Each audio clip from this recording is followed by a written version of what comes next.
Olá, bom dia, seja bem-vindo. É com alegria que eu compartilho com você também a mensagem da palavra do Senhor, que o Espírito Santo possa te conduzir nesse caminho da palavra, trazer esclarecimento, porque o Espírito Santo ele fala quando a gente ministra a palavra, então que ele possa tocar também em você, estão aqui, trazendo o perfeito discernimento dessa mensagem gloriosa. É a mensagem sobre o corpo glorioso que os salvos em Cristo obterão após a sua morte aqui ou no arrebatamento da igreja. Coisa linda, né? Eu quero começar com um versículo que diz em primeira carta aos Coríntios, versículo do apóstolo Paulo, a primeira carta aos Coríntios, capítulo 15, versículo 19. Primeira carta aos Coríntios, capítulo 15, verso 10. Preste atenção nesse texto, que chama a nossa atenção para algo que a gente precisa aprender. O Senhor tem falado muito comigo sobre esse teor dessa mensagem, desde as últimas mensagens que eu tenho enviado para vocês. Quando eu preguei, eu não rogo pelo mundo, Jesus disse, né? Elas estão todas interligadas, essas mensagens estão todas interligadas, tá? Primeira carta aos Coríntios, capítulo 15, versículo 19, diz assim: se a nossa esperança, presta bem atenção, se a nossa esperança em Cristo se limita apenas a esta vida, nós somos os mais infelizes de todos. Se a tua esperança em Cristo se resume a esta vida, você é feliz das criaturas. Que palavra, né? Bem para confrontar mesmo. Porque é comum, amados, que as pessoas busquem igrejas, elas busquem Deus, né? Rogam para o nome de Deus, procurando orientação, procurando libertação de opressão, de vícios, procurem solucionar problemas no casamento, nas finanças, na sua vida profissional. É comum as pessoas fazerem isso. Só que a temática do evangelho, isso é uma coisa que tem sido muito deturpada no decorrer da história da igreja. A verdade do evangelho, ela vai além das preocupações que a gente tem no nosso tempo. Vai além das preocupações, dos problemas imediatos. E apresenta para a humanidade uma solução, uma esperança celestial. E verdade libertadora, amados, transformadora do Evangelho de Cristo, ela não se limita a isso. Ela não se limita. A ênfase do Evangelho não é o meu tempo que eu estou vivendo, não é o seu tempo, não é este mundo, não é. Ponto. Não se pode esperar que Deus resolva os nossos problemas, porque Deus nos capacita. Eu tenho problemas, Deus me ajuda. Sim, me ajuda com a sua graça, me dá sabedoria. Ele também não vai quebrar o princípio da palavra dele, que diz que tudo que eu conquistar tem que ser com o quê? Com o suor do meu rosto. Ele não vai quebrar esse princípio. Nunca, porque Deus não age contra a palavra dele. Então, o evangelho, ele não se limita a soluções temporais. Entende? O evangelho não se limita a soluções temporais, que vão passar desse mundo. Mas sim nos oferece uma esperança futura, celestial. E a maior prova disso, Jesus, o Verbo de Deus, que fez carne, e ao vir ao mundo, ele evidenciou que algo maior do que tudo que nós vemos, de que tudo que nós vivenciamos, está em andamento. Vou repetir. Jesus, ao vir ao mundo, ele evidenciou que algo maior, que tudo que a gente vê, que é visível aos nossos olhos, e tudo que a gente vivencia, está em andamento. Por isso é dito, né, essa expressão de Paulo. Esperança, se você olha para Cristo e quer soluções para esta vida somente, você é muito infeliz. Por quê? Porque, de fato, é 1 Coríntios capítulo 15, versículo 20. Que, de fato, Jesus ressuscitou dentre os mortos, tendo ele as primícias dentre aqueles que dormiram. Jesus Cristo ressuscitou. Por que ele faz essa ligação das duas? Porque quando que isso, essa é a verdade do Evangelho que torna real o que eu estou falando. Porque todas as verdades bíblicas dos profetas casam. E quando Jesus ressuscitou dos mortos, Deus mostrou, eu estou selando aquilo que eu estou fazendo. Eu começo uma nova criação em Cristo. Cristo é as primícias. Ou seja, o primeiro ele é o cabeça de uma nova criação. Ele é a origem, o primeiro de tudo, né? Ele é o princípio da criação e ele é o princípio de uma nova criação em Cristo. Ele é as primícias dentre aqueles que dormiram. Então, é isso que eu quero enfatizar nessa primeira mensagem sobre o corpo glorioso para vocês. O reino de Deus, ele está presente no mundo e será plenamente realizado no futuro. Quando Jesus, antes de Jesus começar o seu ministério na terra, João Batista começou anunciando como precursor: arrependei-vos, porque é chegado o reino dos céus, né? Porque está próximo o reino dos céus. E Jesus também, quando ele começou a ministrar, isso está lá no começo do Evangelho de Mateus, você procura nos capítulos iniciais, Jesus ele também anuncia a mesma palavra: arrependei-vos, porque está próximo o reino dos céus. E o que é o reino dos céus? Ou melhor, quem é o reino dos céus? É Jesus Cristo, Senhor. Ele é o reino dos céus. Né? Então, o que ele está fazendo agora é corrigir o problema do pecado.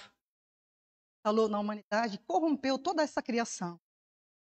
Por isso que há uma nova criação. Tá?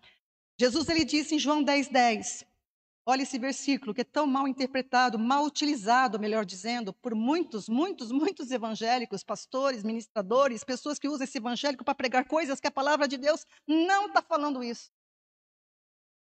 Eu vim para que tenham vida, que a tenham em abundância. Jesus disse, eu vim para que tenham vida, que a tenham.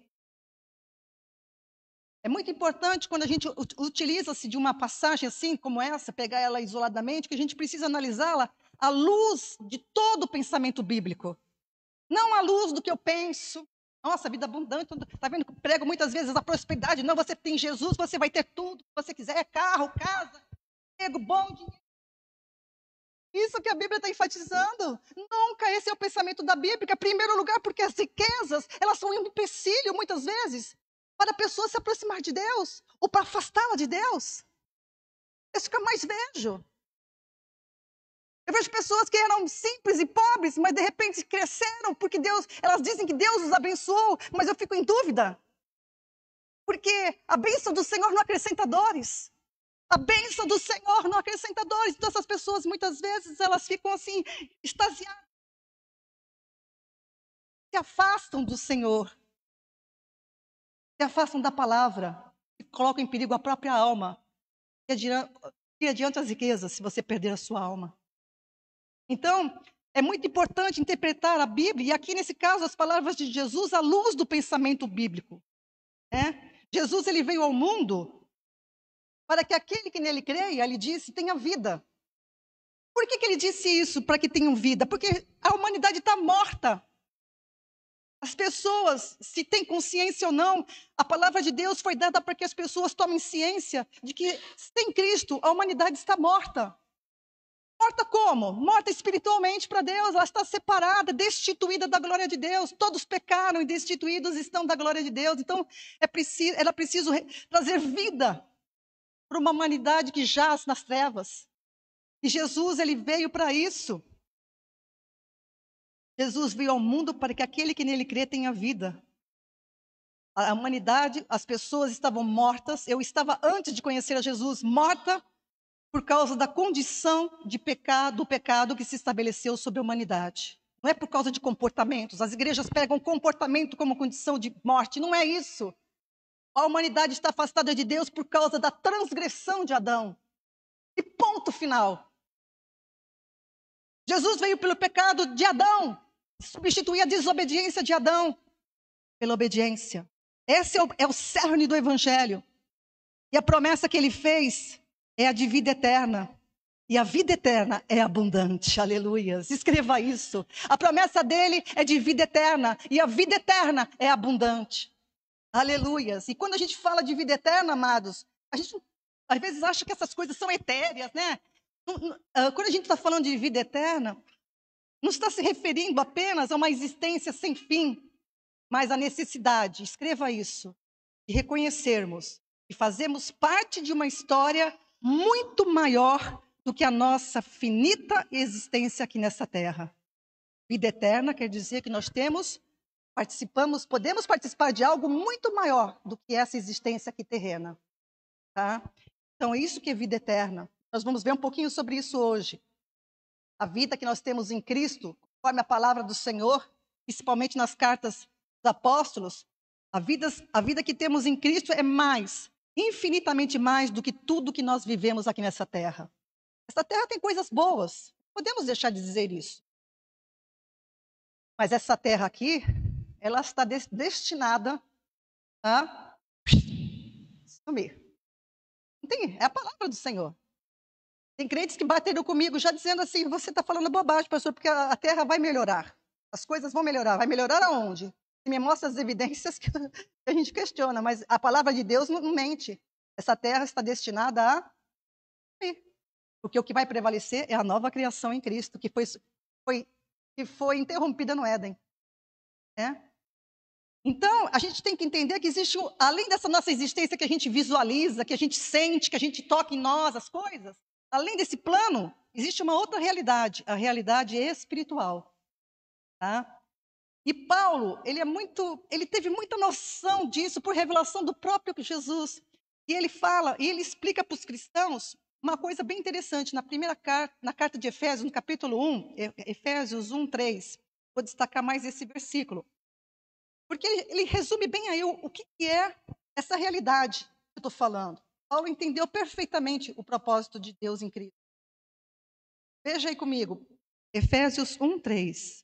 Bendito o Deus e Pai de nosso Senhor Jesus Cristo. Ele começa bendizendo. Bendizer é reconhecer. Bendizer é louvar. Bendizer é gratidão. Você bendiz ao Senhor todos os dias? Bendiga ao Senhor. É bom. Ele é bom no dia bom, ele é bom no dia mau. Ele é bom em todo tempo o Senhor é bom, aleluias. Bendiga, bendiga, bendiga sempre. E Paulo, ele fala com uma ênfase que é tão gostosa quando você está cheio do Espírito de Deus. Estar cheio do Espírito não é uma nuvem, tá? Estar cheio do Espírito é cheio do entendimento da palavra. Você entende que ele está falando, bendito Deus e Pai de nosso Senhor Jesus Cristo, o qual nos abençoou com todas as bênçãos, o quê? Bênçãos o quê? Espirituais. Grife isso. Bênçãos espirituais. Aonde? Na terra? Aonde que está lá? Entendeu? É isso que o Senhor tem falado comigo. Vocês pregam umas coisas muito esquisitas que não tem nada a ver com o que eu estou falando na palavra. Pregam promessas, prosperidade, mas não é isso que eu prometi para ninguém. E se eu não der, a pessoa fica com raiva de você e de mim também. Porque não é isso que eu estou falando. O qual nos abençoou com todas as bênçãos espirituais nos lugares celestiais em Cristo. É muito importante essa ênfase. Bênçãos espirituais nas regiões celestiais. Há um contraste muito significativo, amados, entre o que é espiritual e o que é material. Isso tem que ficar muito claro para nós através do Evangelho de Jesus Cristo e das cartas dos seus apóstolos. O apóstolo Paulo, ele descreveu as nuances desses dois ambientes aos cristãos de Corinto, por exemplo. Eu já destaquei isso nas minhas outras mensagens para trás. Primeira carta aos Coríntios, não está aí, tá? Acho que não pus aí. 1 Coríntios, capítulo 15, 46, ele fala assim, ó, primeiro é o natural e depois é o espiritual. Primeiro o natural e depois o espiritual, tá? E outra coisa que ele fala, tudo que é concernente a Cristo é espiritual. Tudo, desde o Antigo Testamento. O que era água na rocha? Era água mesmo? O que estava falando? Água na rocha? Saiu água, mas era o que? O sentido espiritual, era Cristo. Quando Moisés bateu naquela pedra, ele agrediu a palavra de Cristo. Você toca na rocha, não é para agredi-la. Ele bateu na rocha, ele quebrou um princípio espiritual. Então, tudo que é concernente a Cristo, escreva e coloca, tem que entrar na nossa cachola, que tudo que é concernente a Cristo não tem nada a ver. Este mundo vai passar, Ele está comigo nesse mundo vocês vão ter aflições, mas eu estou com vocês e eu venci o mundo. É isso que eu tenho que ter em mente, ponto final. Eu tenho que me contentar com o que eu tenho. Eu tenho que trabalhar por aquilo para ter, né? Deus abençoe o meu trabalho para que eu tenha o necessário para a minha sobrevivência. O Pai sabe o que eu preciso. O Pai sabe o que você precisa. Não precisa se exceder. Eu falo isso para o meu filho. Eu falo isso para quem eu encontro. Olha, não se ensoberbeça com o trabalho, porque o trabalho, você tem que focar naquilo que é necessário para a tua vida. Contente-se com aquilo que você tem. Na minha vida do Carlos, eu sempre falei para o Carlos isso, toda vez que o Carlos se excedeu, ele deu com os burros na água. Levou a gente para um abismo tremendo.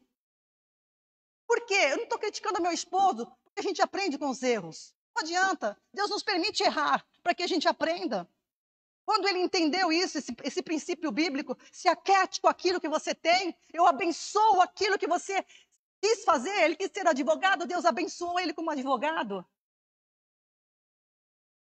Deus deu bons empregos para nós, não houve problema nisso. Não precisa querer, para que mais? Isso é laço para o crente. Eu não estou falando que é pecado ser rico, não é isso que eu estou falando, tá? Eu estou falando para a gente não misturar as ideias. Não enfatizar o que o Evangelho não enfatiza. O Evangelho quer que você se renda diante do Senhor e como você cantou, que você realmente confie nele. Porque nada falta. Nada falta para aqueles que o temem. Ele não é mentiroso. Hein? Então, tudo que é concernente a Cristo é espiritual. E tudo que é concernente a este mundo é material. E aqueles que nascem de Deus, por isso que aqueles que nascem de Deus são espirituais. Passam a ser casa espiritual. Aí 1 Pedro 2,5. Nós somos casas espirituais. E aonde que nós estamos assentados? E Paulo também vai enfatizar as regiões celestiais em Cristo. É muito lindo esse texto de Efésios que Paulo fala, Efésios 2,6. E os cristãos estão assentados nas regiões celestiais, estarão. Olha a sua Bíblia, vamos lá ver, vai. Vamos lá ver, para a gente não falar, né? A pastora está falando um negócio que eu não vi. Olha aí na sua Bíblia, Efésios 2,10, vamos lá. Porque isso eu já tenho falado com a igreja aqui já há bastante tempo, né? E, às vezes, nós somos filhos, a gente cantou isso. Nós somos filhos, mas às vezes a gente age como escravos. Nós estamos sentados nas regiões celestes, mas, no entanto, a gente deixa as coisas desse mundo dominarem a gente. Quando Jesus falou, eu venci o mundo, se posicione. Se posicione. Se posicione. O Senhor fala isso com você agora. Se posicione. Essa é a posição para mim que você está sentado ao meu lado. Sentado ao meu lado. Essa é a posição espiritual da tua vida, meu irmão, minha irmã, em Cristo Jesus. Então se posicione com autoridade, não fique abaixando a cabeça para tudo, mendigando palavras de... Pelo amor de Deus. Pelo amor de Deus. Pelo amor de Deus. Fique, sabe, mendigando. O Senhor tem me ensinado a depender dEle, a invocá-lo. E Ele me ouvirá, Ele disse isso, você me invocará e eu te ouvirei. Isso é um exercício. É um exercício, isso não é balela. É um exercício que você e eu temos que comprovar diariamente. Nós estamos sentados nas regiões celestiais. Vamos lá, 2,6. Olha lá. Aí o texto, versículo 6. E nos ressuscitou. Então você já está ressurreto, né? E juntamente com Ele, nos ressuscitou juntamente com Ele, e nos fez assentar nas regiões celestiais em Cristo Jesus. Então essa é a minha posição e a tua posição em Cristo. Amém? Não é sentado no chão chorando. Não é murmurando. Não é mendigando coisas por aí. É se posicionando como você está. Em submissão ao Senhor. Hein? Poucos entendem, amados, que há duas criações. Eu fui entender isso há pouco tempo. entender isso há pouco tempo e já adianto para você. Poucos entendem que há duas criações. Uma que está atrelada aos bens futuros e a outra que se refere à obra da criação que agora existe. Duas criações. Uma com relação aos bens futuros e a outra que é essa que a gente está vivendo aqui agora. A criação atrelada aos bens futuros é o reino do qual o profeta Daniel, lá atrás, no Antigo Testamento, profetizou. Abra sua Bíblia em Daniel, capítulo 2. Daniel 2, 44. Olha só. Daniel foi escrito cerca de quase 610 anos antes de Cristo. Olha o que ele diz aí. Daniel, capítulo 2, versículo 44. Mas nos dias destes reis, o Deus do céu levantará um reino e não será jamais destruído. Dia destes reis. Este reino não passará a outro povo, mas esmiuçará e consumirá todos estes reinos e será estabelecido para sempre. Esse é o reino de Cristo, esse é o reino dos céus, que desce dos céus e habita com os homens, como está em Apocalipse. Esse é o reino dos céus que desce do céu do espiritual e desce para a terra. Amém? Versículo lá para Daniel 7, versículo 13, 14. Daniel 7, 13 e 14. Eu estava olhando nas minhas visões da noite e eu vi que vinha nas nuvens, aleluia, nas nuvens do céu, um como o filho do homem, aleluia, Jesus.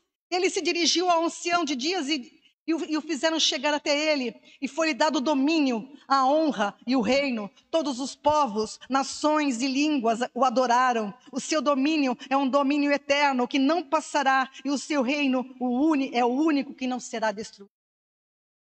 Aleluias. Esse reino é o reino com esses bens futuros. Também que se cumprirá onde está em Apocalipse. Apocalipse capítulo 21, versículos 3 e 5. Apocalipse 21, a Bíblia termina com essa promessa. Começou com Gênesis. O homem falha, mas Deus diz em Apocalipse 21, versículos 3 a 5. Eu ouvi uma grande voz vinda do trono que dizia: agora o tabernáculo de Deus está com os homens. Deus habitará com eles, eles serão seu povo e o próprio Deus estará com eles e será o seu Deus. Deus enxugará dos seus olhos toda lágrima. Não haverá mais morte, nem pranto, nem clamor, nem dor, pois já as primeiras coisas são passadas. Aleluia! E o que está sentado no trono disse: faço novas todas as coisas. E disse-me: escreve, porque estas palavras são verdadeiras. Esse é o reino que os futuros. E a vida abundante que Deus prometeu refere-se a esse reino. Porque o reino de Deus, ele proporciona justiça, paz e alegria no Espírito Santo. Romanos capítulo 14, versículo 17. Romanos 14, 17. Porque o reino de Deus não é comida e nem bebida, mas justiça, paz e alegria no Espírito Santo. Aqui faltou, não é comida, não é roupa, não é nada disso. Né? Com essas coisas se preocupam os gentios, disse o Senhor, né? Em Mateus. Com essas coisas se preocupam aqueles que não me conhecem. Porque eu sei que vocês precisam. Mas buscai primeiro o reino de Deus. Então, o reino de Deus não é comida nem bebida, mas justiça, paz e alegria. Pois em tudo os cristãos foram enriquecidos. Eu fiz questão. Por que não aparece grifado, né? No meu não aparece grifado. Porque em tudo os cristãos foram enriquecidos. Aí o pregador pega essa palavra, enriquecidos. Mas você leu o contexto? Vocês foram enriquecidos no quê? Da plenitude de inteligência. Olha aí, Colossenses capítulo, 1 Coríntios capítulo 1, versículo 5. Enriquecidos em toda palavra e em todo conhecimento. Toda a terra se encherá do conhecimento do Senhor, como as águas cobrem o mar. O que é riqueza? É você ser cheio do conhecimento de Deus, é você ter a mente de Cristo, é você olhar para as coisas e discernir aquilo que Deus está fazendo. Versículo Colossenses 2:2, para que os seus corações sejam consolados, e estejam unidos em amor e enriquecidos da plenitude de inteligência, para que o conhecimento do mistério de Deus e Pai e de Cristo. Então, quando a gente entende tudo que Paulo era rico, enriquecido. Olha, o que eu tinha antes, que eu achava que era tão grande, para mim se tornou lixo, perto da riqueza que eu tenho em Cristo. É isso que eu e você temos que atinar. Não é blá, blá, blá. É conhecimento do Altíssimo. Que você discerniu com a mente, com a inteligência, com a razão. Eu entendi, Pai. Entendi. Aí muda totalmente o foco de tudo que você vê nesse mundo. Muda o teu foco totalmente. É nesse sentido que Jesus veio trazer vida e vida em abundância, amados. Ele trouxe o conhecimento de Deus. Aqueles que nele creem experimentam rios de água viva fluindo do seu interior. Aqueles que o conhecem, e esse conhecer não é de conhecer, é ser união íntima. Aqueles que têm união íntima com o Senhor, quer dizer, se tornam um com Ele, experimentam uma alegria indizível, cheia de glória, e são guardados pela paz de Deus que excede todo o entendimento. É bem interessante esse meu período que eu estou passando de luto. Eu estou no período de luto, eu tenho que reconhecer isso. A gente não gosta de falar, mas é verdade, eu estou vivendo um período de luto. Eu fico triste, eu falo de vez em quando, eu estou chorando menos já. Mas uma coisa que nunca faltou, a paz do Senhor no meu coração. Nunca faltou isso. É como se o Senhor tivesse pondo a mão na minha cabeça, eu entendo a tua dor, eu entendo. Só isso ele fala, eu entendo. E dá uma paz. Eu sinto paz. É esquisito, né? Mas eu sinto paz. Tem gente que fica, né, uma pessoa fica desesperada, tá. Não, eu estou em paz. Eu tive que ter paz para resolver tudo que eu tive que resolver, porque a morte veio repentinamente, ninguém esperava a morte dele.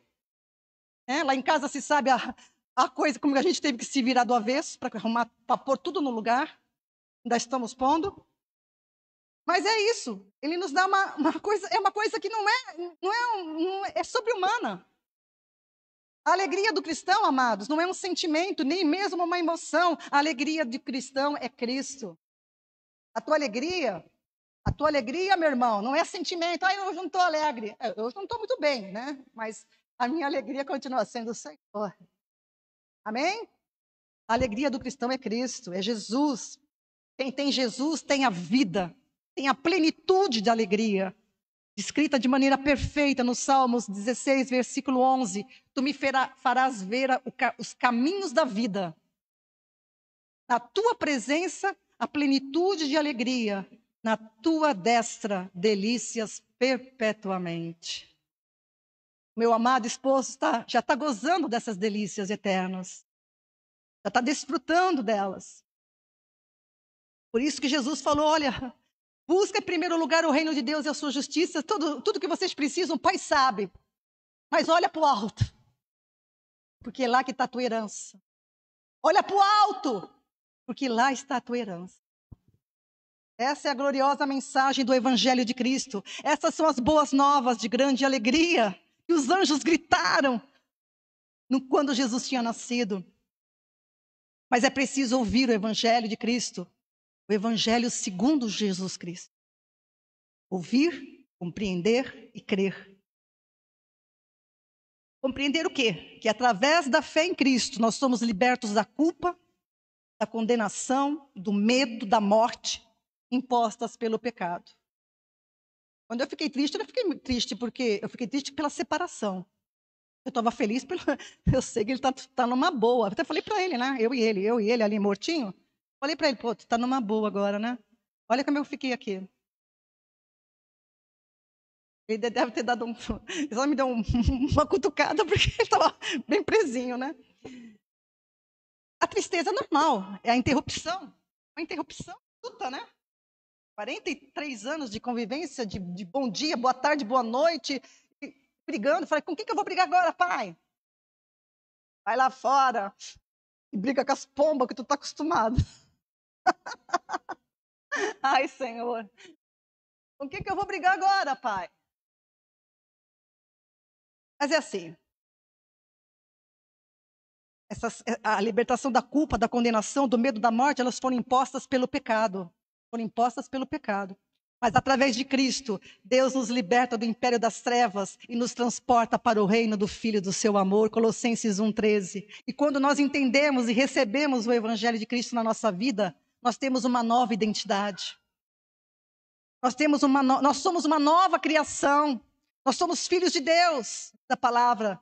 Quando você recebeu a Cristo, conforme as Escrituras. Não basta dizer eu creio em Deus.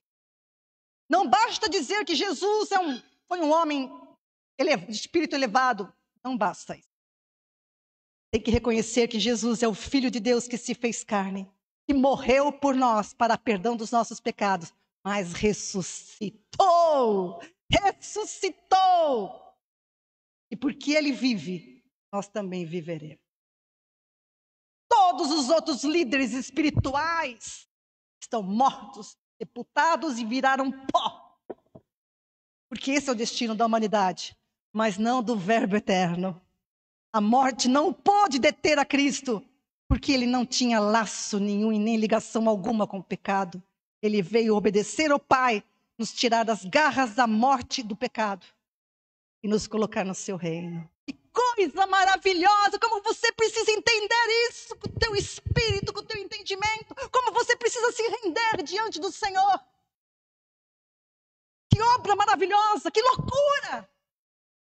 Mas é o poder de Deus. É o poder de Deus, creia nisso. Não espera para ver isso depois da morte, hein? Espera. O Senhor me falou muito, quando eu estava falando, avisa para eles, esperando que depois que morre tudo vai se resolver. Está perdido. A decisão é no tempo que você está aqui. Que você tem discernimento, inteligência para decidir, crer ou não no Evangelho e responder para o Senhor. Esse tempo a Bíblia chama de hoje, agora. É amanhã, não é depois. E se nós somos filhos, nós somos também herdeiros, diz a palavra, herdeiros de Deus e co-herdeiros com Cristo. Romanos 8,17. Temos a paz com Deus e a paz de Deus em nós. Nós somos colocados a par do plano, do propósito dele para todas as coisas. E a gente percebe que esse plano e esse propósito não se limita a este mundo, onde a corrupção e a morte andam de mãos dadas. Escreva isso. Este mundo, a corrupção e a morte andam de mãos dadas. Mas essa condição vai ter fim. Aleluia! Pois Deus fará novas todas as coisas. Como a gente leu em Apocalipse 21:5. Então, para aquele que crê em Cristo, tem esperança e tem um futuro. Como Deus fala através de Jeremias 29:11. Amados, nós precisamos entender que nós somos peregrinos nessa terra. Peregrinos, passageiros, não passam agora. E a nossa pátria está nos céus, onde esperamos o Salvador, o Senhor Jesus Cristo. E que a nossa herança, a herança daqueles que creem em Cristo, está reservada nos céus. 1 Pedro capítulo 3, 1 Pedro 1:3-5. Olha só esse texto. Pedro agora, hein? Quem conheceu o Senhor? Quem tocou no Verbo? Paulo não tinha tocado no Verbo, né? Só tocou depois. Não sei se ele tocou quando ele esteve com o Senhor, mas Pedro tocou. Você veja como eles começam. Bendito seja Deus e Pai de nosso Senhor Jesus Cristo. Segundo a sua grande misericórdia, nos gerou de novo para uma viva esperança, pela ressurreição de Jesus Cristo dentre os mortos, para uma herança incorruptível, incontaminável, imacessível, quer dizer, inalterável, guardada nos céus para vós, e pelo poder, guardada onde? No banco? Hã? Céus. Pelo poder de Deus sois guardados, mediante a fé, mediante Cristo, para a salvação preparada para se revelar no último tempo. Eu estou salva, eu sou filha, eu sou herdeira de Deus, co-herdeira com Cristo, eu vou ter um corpo glorioso, mas isso ainda não é manifesto para aqueles que me veem. Mas vai ser. Ah, vai ser. Nós haveremos de julgar. Nós haveremos de julgar Israel.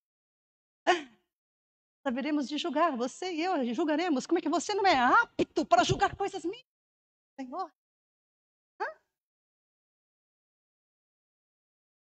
Que delícia entender isso profundamente, amados. Eu gosto, amo isso. A nossa herança está nos céus. E quando a gente fala de céu, parece uma coisa. Nuvens, né? É o que você pensa. Qual é a primeira coisa que você fala assim? Está guardada nos céus. O que você pensa? As nuvens, né? Uma nuvenzinha lá com um bolinho de coisinhas para você, seus presentes, as suas recompensas. Aí você chega lá no céu e fala assim: Senhor, qual é a minha nuvem? Para o seu filho, acorda. Qual é a minha nuvem? Ah, esse é bom. Me soprou agora. Qual é a sua nuvem? Porque Deus não é sério. Não é? Ele é real. Ele está existindo lá, onde eu não estou vendo. O meu marido já está lá. Ele é existente, ele é real, ele é espiritual, porque primeiro foi o natural e agora é o espiritual. E esse reino ainda não veio para cá, porque não pode. Porque Deus tem que consumar tudo que ele tem que consumar nessa terra primeiro. Então, quando a gente fala de céu, não é nas nuvens, não é voando.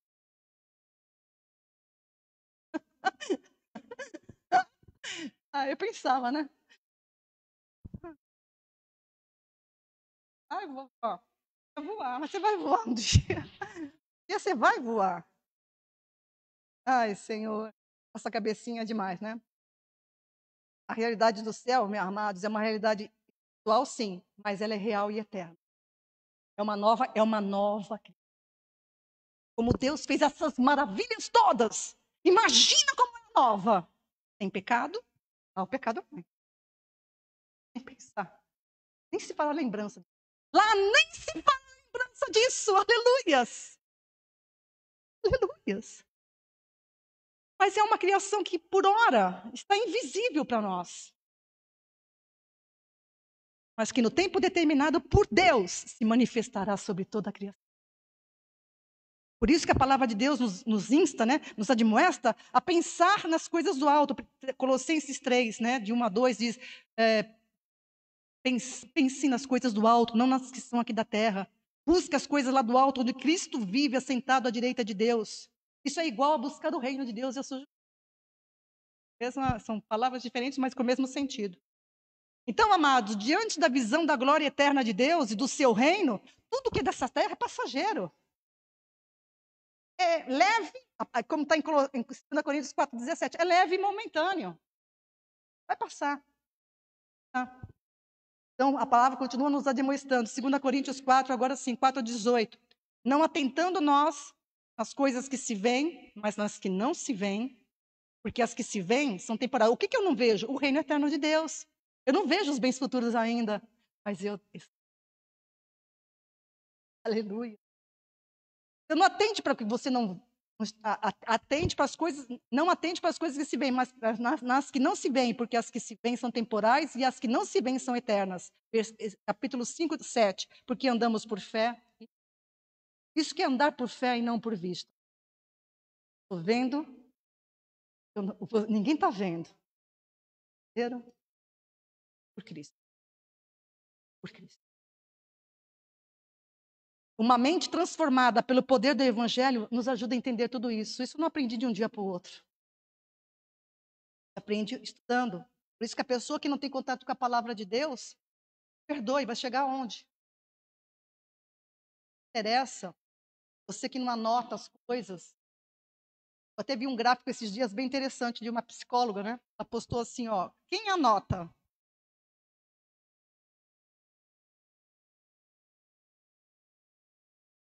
Pessoa que não anota.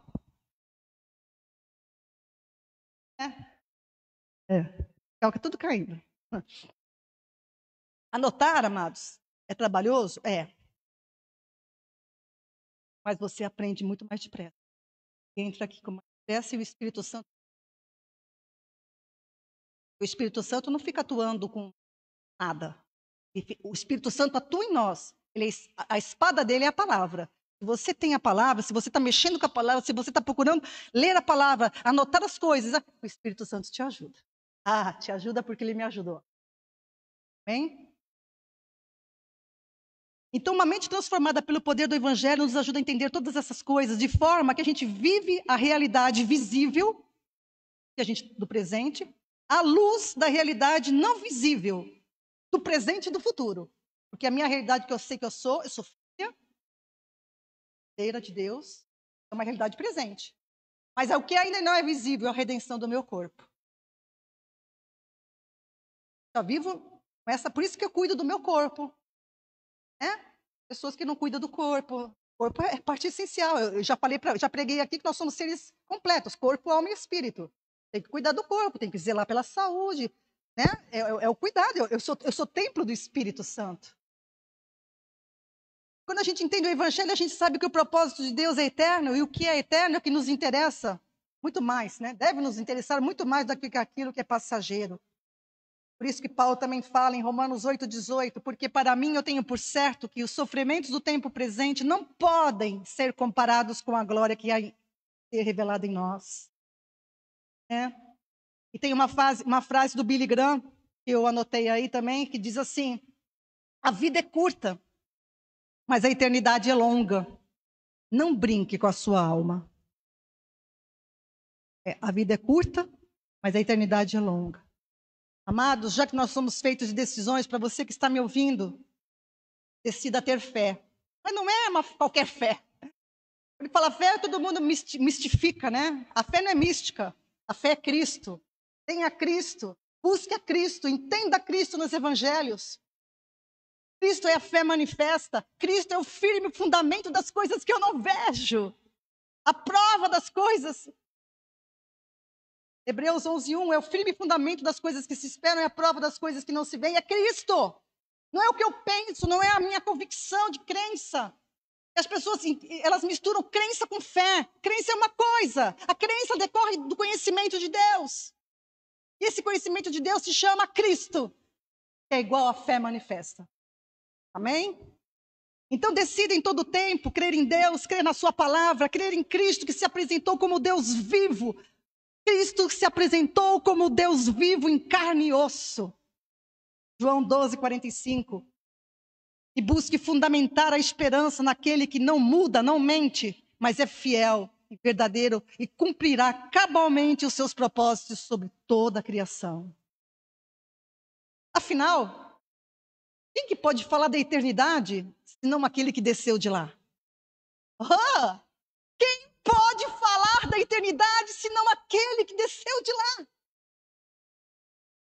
Por isso que ele disse, olha, eu vou voltar para o Pai, mas calma, eu vou preparar lugar para vocês. E se assim não fosse, eu vos teria dito. Quer dizer que ele sabia do que ele estava falando. Entenderam? Entenderam a ligação que eu estou falando? Então ele sabe o que tinha lá. Ele sabe o que te espera. Ele sabe o que está preparado. Tem muito que olhos não viram, que ouvidos não ouviram, que jamais penetrou no coração humano, que Deus tem preparado para aqueles que o amam. Por isso que ele suportou tudo que ele suportou. Por isso que profetas foram cerrados no meio. E suportaram tudo, olhando para a glória.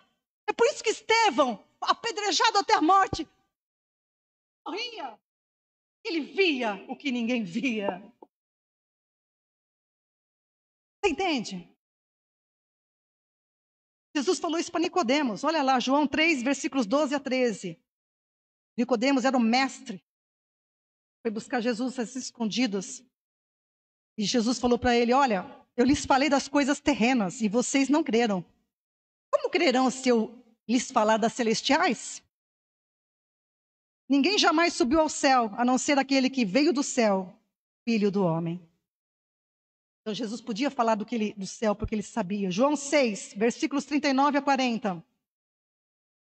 E esta é a vontade daquele que me enviou, que eu não perca nenhum dos que ele me deu, mas eu ressuscite no último dia. Presta bem atenção. Pois a vontade do meu Pai é que todo aquele que vê o Filho e nele crê tenha vida eterna, e eu ressuscitarei no último dia. Quando esse versículo aí que fala assim, a vontade do meu Pai é que eu não perca nenhum de todos aqueles que Ele me deu, também mal interpretada, perigosamente mal interpretada pelo calvinismo, porque quem que Deus deu para o Filho?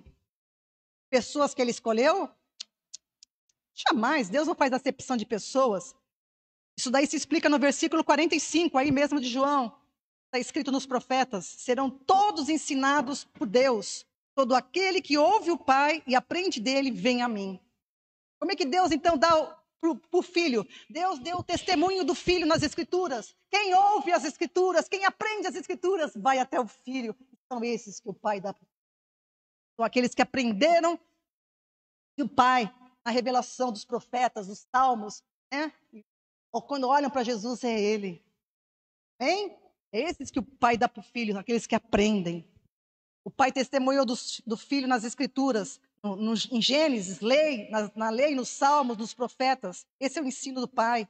Por isso que Jesus disse em João 5,39, examinais as Escrituras, porque julgais ter nelas a vida eterna, e são elas que testificam de mim. Amados, o Evangelho não é uma religião, viu? O Evangelho não é uma religião. Cristo não é uma religião. Cristo é a vida, o caminho, a verdade e a vida. E ninguém vai ao Pai senão por Ele. Escolha viver a vida de Cristo. Ele disse, eu vim para que tenham vida e a tenham em abundância. Porque eu vivo, vocês também viverão, ele disse. Isso fala de ressurreição, isso fala de ressurreição, de uma nova vida, de uma nova criação. Ele faz tudo novo, não é reencarnação. Não é voltar de novo, porque está destinado aos homens morrer uma só vez e depois disso virá o juízo. E se você não entendeu essas coisas, você já está no juízo. Já está condenado.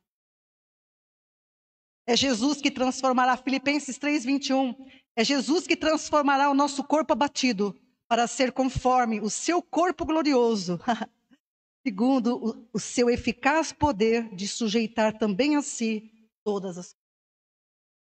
Aleluias, é Ele que transformará o nosso corpo. E na próxima mensagem, eu vou parar aqui agora, nós vamos analisar esse corpo glorioso, né? Transformará o nosso corpo abatido para ser conforme o seu corpo glorioso. Nós vamos continuar, nós vamos falar desse corpo glorioso que Jesus obteve pelas coisas reveladas nas Escrituras, que nos permite dizer o que a gente vai dizer. Ele obteve após a sua ressurreição e que todos os salvos em Cristo também terão. Eu e você também teremos o mesmo corpo. Amém? Isso vai ficar para a próxima mensagem, que você possa estar analisando tudo isso que eu falei. Leia os textos bíblicos, acompanhe. Olha, meu irmão, minha irmã, eu vou dizer para você, se você não pegar a sua Bíblia, e você mesma, com os teus olhinhos, ir lá na Bíblia, as coisas vão ficar assim, ó. Sente-se, ouça a palavra, pega uma Bíblia e acompanha lá. Acompanha, lê o versículo que eu falo e lê todos os antes e depois. Case os pensamentos bíblicos e você vai chegar na verdade e a verdade vai te libertar. Amém? O Senhor abençoe a você que nos acompanha em nome do Senhor Jesus.